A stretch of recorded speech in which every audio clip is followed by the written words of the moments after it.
일부에서는 미국과 중국의 무역 전쟁이 어떤 양상으로 진행이 되어 왔고 어떤 목적으로 이런 무역 전쟁이 이루어지게 됐는지에 대해서 이야기를 나눠봤습니다. 2부에서는 이런 무역 전쟁이 앞으로 어떤 식으로 이어져 나갈지 그런 양상에 대한 이야기, 그리고 미국 경제, 세계 경제가 어떻게 영향을 받을지에 대한 이야기들 나눠보도록 하겠습니다.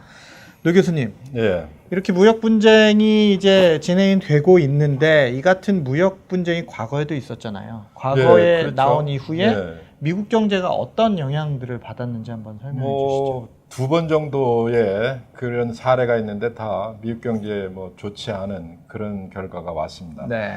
첫 번째 사례는 다 아시다시피 1929년도 미국의 대공황이 터지고 그 다음에 1930년에 발생했습니다. 네.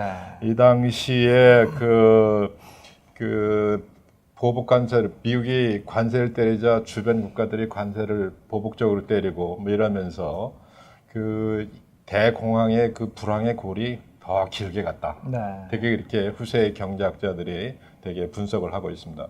일례를 들면은 뭐 계란 한 줄, 한 다스를 갖다가 미국이 수입해 들어오는 것을 25% 관세를 때렸더니 네.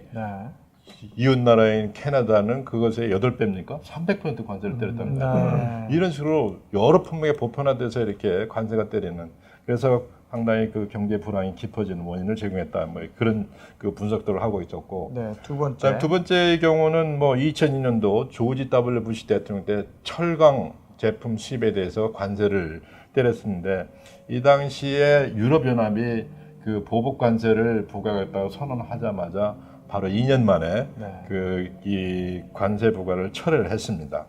이 당시 연구에 의하면은 철강업의 일자리 하나를 지키는데 약 40만 불이 들어갔다는 그러한 그 보고가 나오고 있습니다.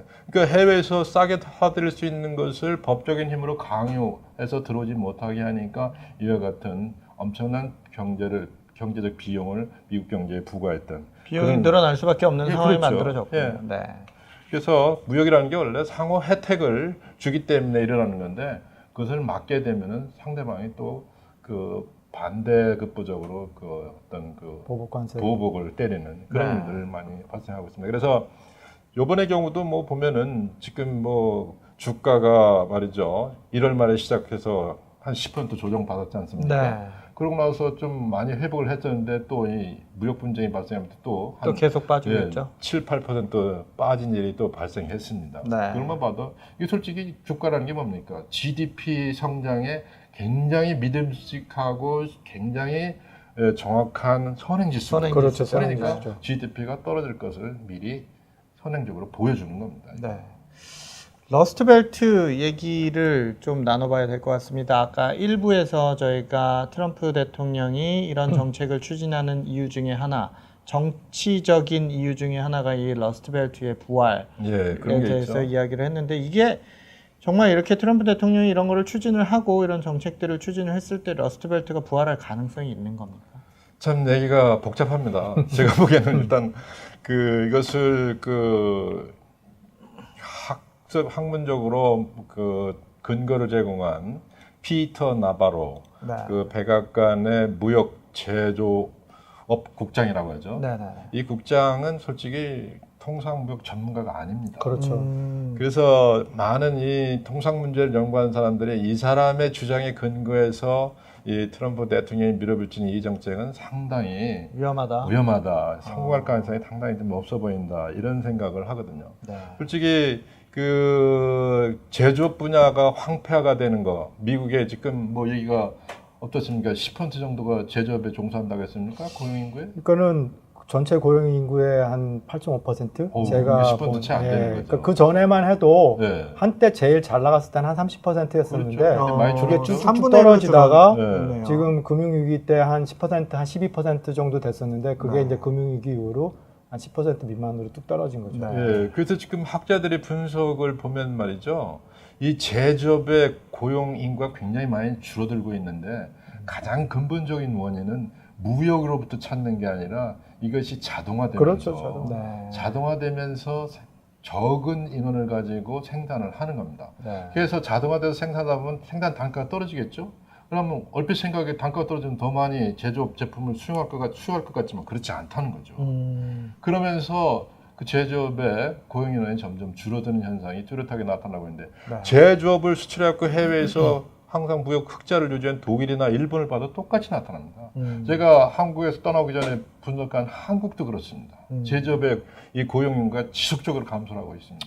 그래도 제가 보는 그 제조업의 차지하는 분야가 한국 같은 경우는 한 30% 되고, 네. 그러다 하여튼 계속 줄은 거예요. 그 다음에 이제 일본 같은 경우가 좀 나는데 한 25%, 뭐 그다음 독일이 한 25% 정도 되는데, 제 생각에는 그래도 미국이 8.5%, 10% 미만은 너무 낮은 것 같아요. 네. 좀 어느 정도 한 10% 이상은 금융위기 전까지는 회복을 시켜야 된다고 생각을 해요. 네. 그 이제 이 아주 저명한 학자 중에 한 사람은 아세모글루라는 학자가 그 연구한 바에 의하면 말이죠. 네. 미국의 제조업의 고용인구 감소의 한 20% 정도만이 중국 때문에 이렇다. 되게 그렇게 분석을 하고 있습니다. 이게 그렇기 때문에 많은 거 아닙니까? 한 5분의 1. 많은 거 아니죠. 아, 5분의 1 정도? 네, 5분의 1 정도니까. 네. 그 자동화 과정에서 많은 그 고용 인구가 줄어든 그런 걸로 이제 되게 얘기하고 있습니다. 네. 지금 뭐 무역 전쟁이 이제 막 시작이 돼갖고 이제 궁극적으로는 어떻게 이게 결말이 날지는 좀 더 두고 봐야 되겠지만은 네네. 솔직히 미국이 이런 걸 통해서 대중국 무역 수지를 개선한다고 합시다. 그래도 솔직히 미국은 아마도 미국 기업들은 다른 나라에 가서 중국보다는 비쌀지 모르지만 관세 물고 사오는 것보다는 다른 나라에 가서 수입을 하는 그런 일들을 하기 때문에 다른 나라와 적자가 또 늘어나는 소위 말해서 풍선 효과입니다. 중국의 그렇죠. 적자를 줄이면 다른 데서 다시 무역 적자가 발생하는 네. 그런 효과들이 발생할 가능성이 상당히 높고요. 또 하나 이 나바로 국장의 그 분석적인 그 기초를 의심하는 큰 이유 중에 하나는 미국 경제에서 이 통상 정책을 가지고 그 자체를 가지고 무역 수지를 조절하기는 어렵다는 겁니다. 네. 근본적인 힘은 어디에 나왔냐면 국가의 저축과 투자에서 나오거든요. 그렇죠. 네. 그 투자가 저축보다 많은 현상이 발생하게 되면은 사실상 무역 적자는 필연적으로 나타나거든요. 그래서 지금 문제는 미국이 수입을 해 와야만이 투자가 늘어나고 고용이 늘어나는 그런 구조를 가지고 있거든요. 네. 그러니까 수입을 줄여가지고는 투자도 줄어들고 고용도 줄어드는 그런 구조를 가지고 있다는데 문제가 있습니다. 근데 그거에 대해서는 나바로 국장이 아무런 언급이 없거든요. 없죠. 대증적인, 소위 말해서 근본적인 건 처방하지 않고 대증적인 처분만 해가지고 무역 수지 적자를 줄이겠다. 네. 이런 생각을 가지고 있으니까 생각이 많은 경제학자들이 그건 옳지 않다. 그러면은 네. 그 부분에 대해서 제가 네. 잠깐 피터 나바로가 사실은 이 사람의 백그라운드가 예. 보면은 터프스 대학에서 이제 졸업하고 하버드에서 마스터 퍼블릭 행정하겠죠. 행정학을 공부한 사람이거든요. 그리고 PhD를 경제학을 했기 때문에 사실은 어떻게 보면은 이 사람이 지금 주장하고 있는 게 정치적인 색깔이 굉장히 많은 굉장히 거예요. 많아요. 순수 경제학자들이 지금 이 무역 전쟁 이 관세에 대해서는 거의 한 8, 90%가 사실은 반대를 하고 있어요. 문제가 있다라고 보고 그러니까 있군요. 시장 경제를 법적으로 규율을 가하면은 약간은 효과가 있지만은 경제 영수는 법 가지고 다 제어가 안 되거든요. 네. 그렇기 때문에 의심을 하는 겁니다, 지금. 그런데다가 지금 미국이 앞에서 말씀드렸지만 저축이 늘어나야 한다고 했는데 보세요. 정부 부분 저축이 늘어납니까? 적자가 더 적자죠. 심해지거든요. 네. 그다음에 민간도요. 미국은요. 저축이 전날보다 계속 감소하고 있습니다. 그렇기 때문에 저축이 투자를 능가해서 늘어날 가능성은 앞으로도 거의 없습니다. 네. 그렇기 때문에 이 사람의 처방이 좀 어렵지 않느냐. 그럼 되게 결과적으로 뭐 지금 말씀하신 것들을 다 정리를 해보면 이 정책만으로는 러스트벨트가 다시 부활하는 부활하기는 그 주장에는 상당히 맞지 않다. 어렵다. 많은 어렵다. 기업들이 더 싼 되게 그 투자재나 부품들을 중국으로부터 많이 사들였는데 이 길이 막히면 당장 막히면 어렵겠지만 시간이 가면서 여타 다른 나라로부터 더 싼 것이 있으면 사들이려는 네. 중국만 막아서는 안 된다는 얘기죠. 네. 그런 일이 계속 발생하기 때문에 사실상 미국의 러스트벨트를 완전히 복구할 수 있냐 상당히 부분적으로 힘들죠. 문제가 현상이 있다. 나타날 수는 있겠지만 어렵다는 게 저희 생각입니다. 알겠습니다. 세이프가드 가드 발동 또 영향을 계속 끼칠 것 같은데 어떤 영향이 예상이 되십니까? 글쎄 이게 지금 미국 안보를 이유로 이제 세이프가드를 발동한 거 아닙니까? 네. 솔직히 미국이 발동하면 다른 나라라고 발동하지 말라는 거 있습니까? 그래서 미국이 해서 이러한 선례를 남게 되면은 네. 주변 국가들도 미국도 했는데 왜 우리 못하냐라고 얘기하거든. 자, 그래서 자꾸 이런 식으로 하게 되면은 무역 거래량이 점점 줄어들어서 줄고. 수출 주도형 경제 성장을 추구한 많은 나라들, 특히 아시아 국가들, 한국 한국을 같은 비롯해서 나라들. 네. 이런 나라들이 상당히 어려움을 많이 겪을 걸로 생각을 하고 있습니다. 네.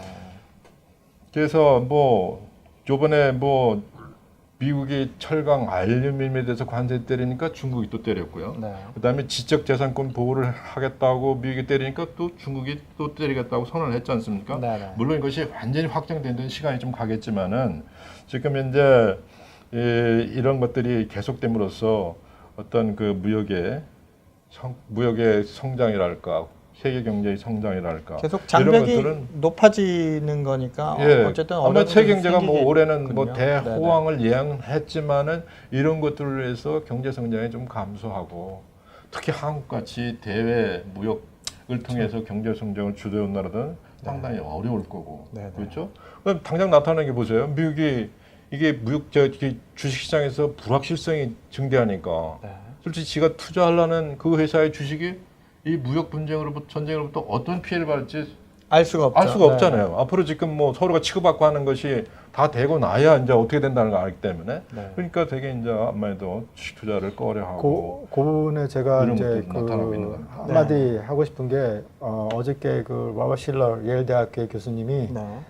이 무역 전쟁 때문에 세계 경제가 불황에 들어갈 것이다. 네. 그래서 사실은 얼마 전에 교수님이 얘기하신 것처럼 기업들이 wait and see, 그러니까 이제 투자를 하지 투자를 안 하고 지금 wait and see. 그러니까는 지금 이게 어느 정도 확증될 때까지 어떤 결과가 나오기 전까지는 기업들이 투자를 미루기 때문에 네. 결국엔 불황으로 갈 것이다라고 얘기했더라고요. 그러니까 기업들은요 이익을 추구하려는 동기가 훨씬 강하거든요. 그렇죠. 국가적인 어떤 뭐 애국적인 생각 그런 그것은 거. 부분적이거든요. 맞습니다. 트럼프 같은 뭐 나바로 같은 국수주의자가 나라 경제 정책을 주관하고 몰고 한다고 해도 기업가들은 지들 한 2년 4년 있으면 떠날 텐데 그다음에 뭐 세상이 경제 정책이 또 바뀌고 자기네들이 더 싼 가격의 부품이나 투자 자료들에다가 경제 활동을 해도 이익을 볼 수 있다 이러면요 그냥 기다렸다가 하는 거예요. 그렇죠. 소위 말해 복지부동 형태가 나타날 수가 있습니다. 근데 트럼프 대통령이 그 부동산 사업가 출신인데 이 국수주의적인 혹은 정치적인 이슈로만 이런 정책들을 끌고 갈까요? 본인한테도 좀 유리한 것들을 많이 좀 가져오려고 하지 않을까요? 어떻게 생각하세요?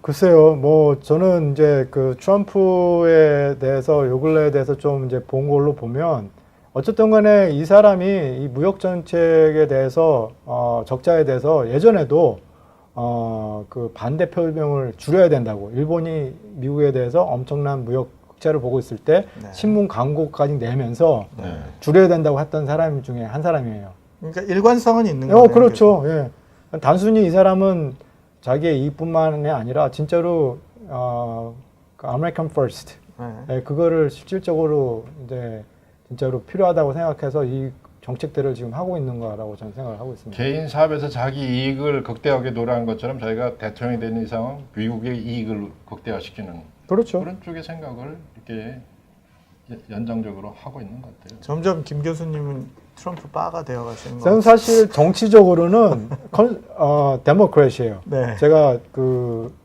투표자로서 민주당을 지금 이제 지금 돼 있거든요. 네, 그리고 네. 지난번 대통령 선거 때도 네. 예, 그것까지 굳이 말씀 안 하셔도 그거는 될것 끊어도 되는데 anyway 저는 이제 정책변으로 봤을 때 네네. 이 분야의 이 경제 정책에 대해서는 그 단순히 경제적인 뿐만 아니라 미국이 좀 필요한 시점인 것 같아요. 네. 예, 이 부분에 대해서는. 근데 저희가 방송 전에 이렇게 사담으로 얘기를 나눴지만 지금 트럼프 대통령은 어쨌든 공화당 출신인데 지금 추진하는 이런 정책들이나 자기가 하야한 자기가 고용한 그런 정책 요직에 있는 분들이 모두 그 민주당 출신의 분들이잖아요. 그렇죠. 그게 네. 참 아이러니컬한 게 네. 지금 사실 상무장관도 네네. 사실 민주당 네. 출신이고 그 다음에 재무장관인 문희신도 사실은 민주당, 네. 그래요. 예, 민주당 출신이고 그 다음에 이 피터 나바로도 사실은 민주당 출신이에요. 네. 그래요. 예, 유일하게 그 지금 그 무역 그 협정하고 있는 이분만 공화당 예전에 레이건 대통령일 무역 때 대표부죠. 예, 대표부 이 사람만 그 공화당 출신이고 그리고 사실은 공화당은 자유무역을 이렇게 선호를 하죠. 왜냐하면 네네. 기업들의 그 이익을 대표하는 원래 전통 그 공화당은 그렇기 때문에 네. 그러니까 근데 사실 공화당 출신의 그 대통령이 지금 사실은 공화당의 그 정강 정책에 완전 반대되는 지금 이제 행정을 하고 있으니까 정책을 하고 있으니까 네. 지금 공화당은 사실 입장에서는 참 죽을 맛이죠, 사실은. 알겠습니다. 노 교수님, 그러면 앞으로 미국 경제 그리고 한국과 같은 아시아 국가 영향 아까 살짝 언급해 주셨는데 좀 더 구체적으로 어떻게 영향을 미칠지 설명 한번 부탁드립니다. 글쎄 지금 뭐 이제 시작이기 때문에 결말이 어떻게 될지는 모르지만 일단 이 상태가 그냥 간다라고 하면은 솔직히 말해서 이제 무역이 상당히 그 제약을 받는 그런 상태로 가게 될 텐데 미국의 우방이라면 아시아 쪽에 지금 뭐 한국과 대만 이 두 나라가 중국과 그 협력하에 삼각무역을 미국으로 많이 하고 있습니다. 삼각무역은 뭡니까? 한국의 부품 같은 것을 많이 가지고 중국으로 가갖고 중국에서 조립해갖고 미국으로 수출하는 그런 그렇죠. 일이거든요. 그것을 가장 많이 하는 나라가 제가 보기에는 지금 한국입니다. 그렇죠. 대만도 좀 들어가고 있고요. 그러니까 이런 나라들이 아무래도 미국으로 수출을 하는 길이 막히게 되면은 아무래도 피해를 많이 볼 수밖에 없는 겁니다. 네. 지금 그래서 지금 상당히 그 한국에 대해서 걱정이 많이 되는데 한국의 수출량의 약 25%가 중국으로 갑니다. 네? 그리고 그것의 약 60%가 25%가 중국으로 가고 그것의 60% 정도가 중국에서 그 가공돼 가지고 네. 그 뭐 중국 브랜드나 뭘 붙여 가지고 미국으로 수출이 되겠죠. 그렇죠. 네. 그러니까 그게 지금 이렇게 관세를 때려 맞아 가지고 참 수출이 어려워진다면 한국이 굉장히 어려움을 당할 건 명약관하죠. 가장 대표적인 게 한국의 대표적인 수출품이 뭡니까? 반도체죠. 네. 반도체에다 평판 디스플레이, 그다음에 무선기기 같은 것이 중국 수출이 굉장히 많이 되는데 반도체 여러분들 생각은 어떻습니까? 한국에서 미국으로 직접 수출되는 게 더 많을 것 같습니까? 중국을 통해서 수출하는 게 더 많을 것 같습니까? 한국에서요 중국 통해서 수출하는 중국으로 넘어가는 그 수출량이 미국으로 직접 수출하는 것보다 7배 가량 많습니다. 그러니까 한국한테는 상당히 불리하죠. 그렇죠. 그러니까 어저께 뭐 삼성전자 주가가 굉장히 많이 떨어진 이유가 바로 이런 거거든요. 네. 상당히 피해를 많이 받을 수밖에 없는 네. 그런 상태가 지금 한국에 있습니다. 네. 물론 지금 뭐 앞으로 3개월 기간 동안 뭐 이제 퍼블릭 코멘트라고 해가지고 이 기간에 어떤 코멘트를 받게 되면 기업들의 어떤 의견을 수렴해서 그렇죠. 이제 최종적으로 확정하는 단계가 되겠습니다만은 네. 그래도 이제 어떤 결과로 확정이 될는지 이제 그때 봐야 되겠죠. 네. 그러나 지금 외견상 보이는 것은 상당히 그런 것들이 많이 보이고 좀 긍정적으로 본다면 아무래도 그동안 중국이 지적재산권 침해 같은 거 그런 것을 솔직히 한다는 얘기를 제가 중국에서 기업한 사람들한테 많이 들었거든요. 네. 아마도 그런 것이 좀 바로 잡히고 그다음에 중국이 앞에서도 말씀드렸지만 WTO 가입 후에 세계 무역 체제에 이렇게 확 순응하지 않고 그래서 중국 시장도 확 열지는 않았거든요. 네. 지금 중국의 대표적인 금융시장 한국처럼 이렇게 확 개방된 상태 아니거든요. 네. 그런 것도 좀 확장시키는 면에서는 순기능이 있습니다. 네. 그렇죠? 그런 면에서는 상당히 그 순기능인데 지금 중국이 나오는 것은 뭐 미국이 뭐 보복을 하면 우리도 보복을 하겠다. 규모는 좀 적지만 이런 식으로 지금 우기를 계속 부리고 있기 때문에 사실상 상당히 좀 어려워 보입니다. 네. 지금 또 하나 이제 대미 수출이 중국에서 대미 수출이 10% 감소할 경우 한국의 대중 수출은 약 1.5% 감소한다는 연구 결과가 나와 있어요. 그러니까 이것도 한국의 그 수출에 상당히 검은 구름이 낀다는 것을 지금 확실히 보여주고 결국은 있습니다. 그 미국과 중국의 싸움에 중간에 껴있는 게 그렇죠. 한국이 굉장히 많은 고래 피해를 볼 싸움에 수 새우 있는. 등 터진다는 얘기 바로 이런 네. 상황입니다. 지금. 김 교수님, 그러면 앞으로 미국과 중국의 이런 그 무역 전쟁이 어떤 양상으로 흘러갈 가능성이 높습니까? 네, 결론부터 얘기하면 네.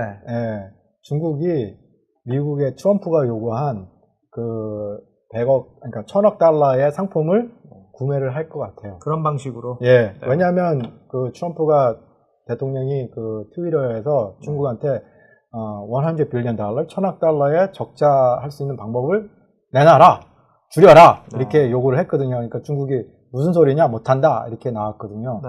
근데 사실 많은 사람들이 지금 걱정하고 있는 게 이 무역 전쟁으로 인해서 전체적인 무역 규모가 줄어듦으로 인해서 정체 세계 경제가 이렇게 축소되거나 축소되거나 불황으로 들어갈까봐 걱정하고 있는데 제가 보기에는 오히려 무역 그 규모가 늘어날 거라고. 사실 중국 정부 입장에서 트럼프가 요구하는 그 1,000억 달러의 상품을 구입하는 거 어려운 거 아니라고 생각을 해요. 지금 올해만 해도 거의 500억 달러의 그 흑자를 보는데, 근데 이제 문제는 시간을 끌면서 강한 중국을 보여줘야 되니까 중국 그 인민들에게 그러기 때문에 이제 바로 하지는 않을 거예요. 하지만 지금 아까 말씀하신 것처럼 지금 현재 물밑 지금 열심히 지금 서로 지금 이제 패드를 내놓고 서로 이렇게 관세를 때릴게 해서 양쪽 국민들에게 서로의 강한 리더십을 보여주고 난 다음에 지금 열심히 그 밑에 장관들이 지금 사람들이 지금 이제 협상을 하고 있는 상황이거든요. 그래서 시진핑 그 중국 그 대통령 이제 주석은 사실 이 장기 집권은 그 트럼프 대통령의 이 무역 전쟁을 대비하기 위해서 스스로 준비한 거거든요. 그래서 중국은 이미 트럼프 대통령이 관세 매길 것을 알고 있었어요. 그리고 준비했어요. 그래서 지금 중국 언론들은 특히 광양통신들은 막 항전하자고 막 중국 국민들에게 지금 굉장히 지금 막 그러고 있는 상황이거든요. 그래서 일단 시진핑의 리더십이 강하다는 것을 이제 중국 국민들에게 보여줘야 되기 때문에 일단 뭐 미국 농산물에 30억 달러의 관세를 이제 보복 관세를 했고 지금 이제 또 대두와 콩과 이제 비행기에 대해서 500억 달러의 그 보복 관세를 했거든요. 근데 사실 이걸 내용을 보면 거의 지금 중국은 카드를 다 보인 거예요. 더 이상 패가 없는 거군요. 딱 하나 남았죠. 아까 말씀하신 것처럼 미국 국채. 그러면 이제 무역 전쟁이 되는 거죠. 정말 막판에 갈 때. 그렇죠. 그거는 막판에 쓰는 거고 지금 거의 지금 중국 입장에서는 패를 다 보인 상황이에요. 그래서 지금 중국은 이제 대화를 하면서 그리고 이제 분명히 얘기했어요. 우리는 무역 전쟁을 원하지 않는다. 하지만 미국이 우리를 이렇게 밀어붙이면 우리도 가만히 있지 않겠다. 이렇게 지금 나오고 있는 상황이거든요. 그리고 트럼프 대통령도 그 항상 얘기할 때 We have a good relationship with China.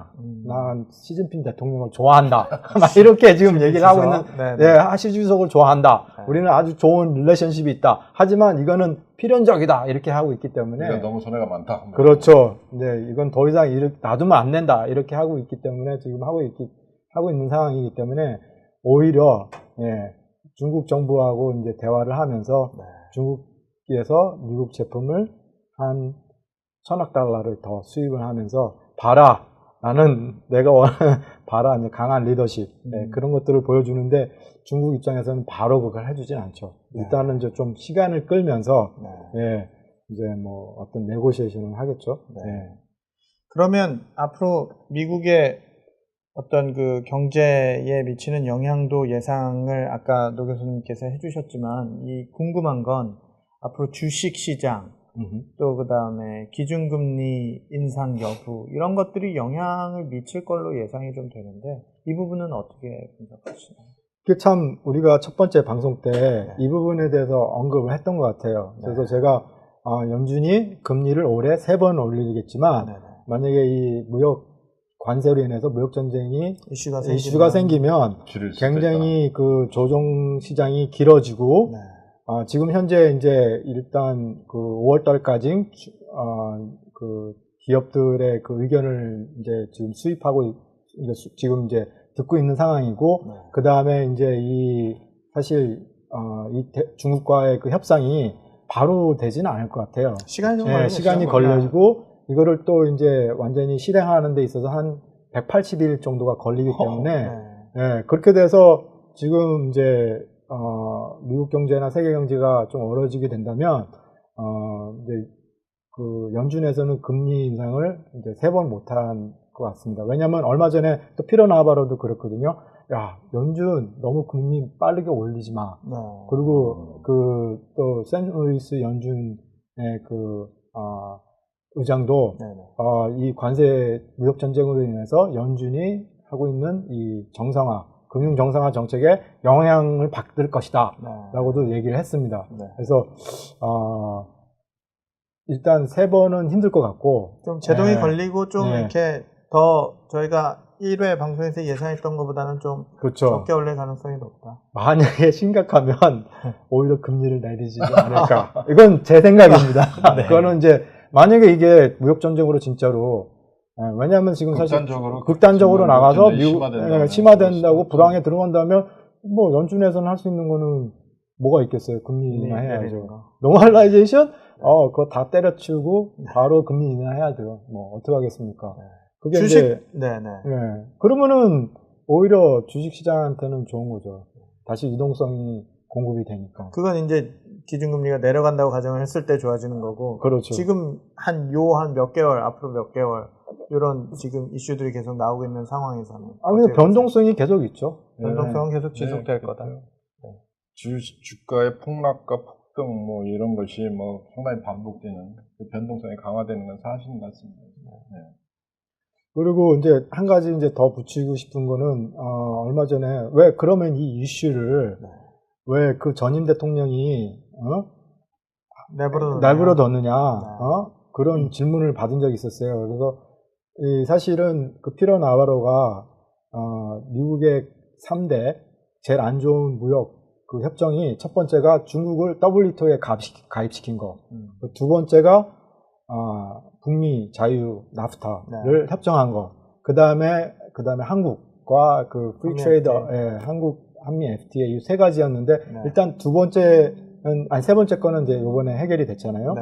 근데 사실 이 모든 것이 사실은 민주당 대통령들이 했던 것들이거든요. 특히 그 중국이 WTO 가입하는 데서 적극적으로 밀었던 대통령이 빌 클린턴 대통령이었고, 그 다음에 그 나프타도 강력하게 밀었던 대통령이 빌 클린턴 대통령이기 때문에, 아니, 오바마 대통령이 사실은 민주당 대통령이었는데, 만약 이거를 이슈화를 시켰다면, 그러면은 어쨌든 간에 민주당이 본인들이 잘못했다라는 것을 인정하게 되기 때문에, 민주당의 오바마 대통령 같은 경우는 이 문제를 어떻게 해결하려고 했냐면 새로운 자유무역 협정, TPP, 환태평양 이것을 통해서 이제 중국을 봉쇄하고 중국과의 그 무역을 줄이면서 다른 나라에서 이제 아까 말씀하신 것처럼 부족한 그 상품이나 이런 것들을 다른 나라에서 이제 수입을 하려고 했었던 거죠.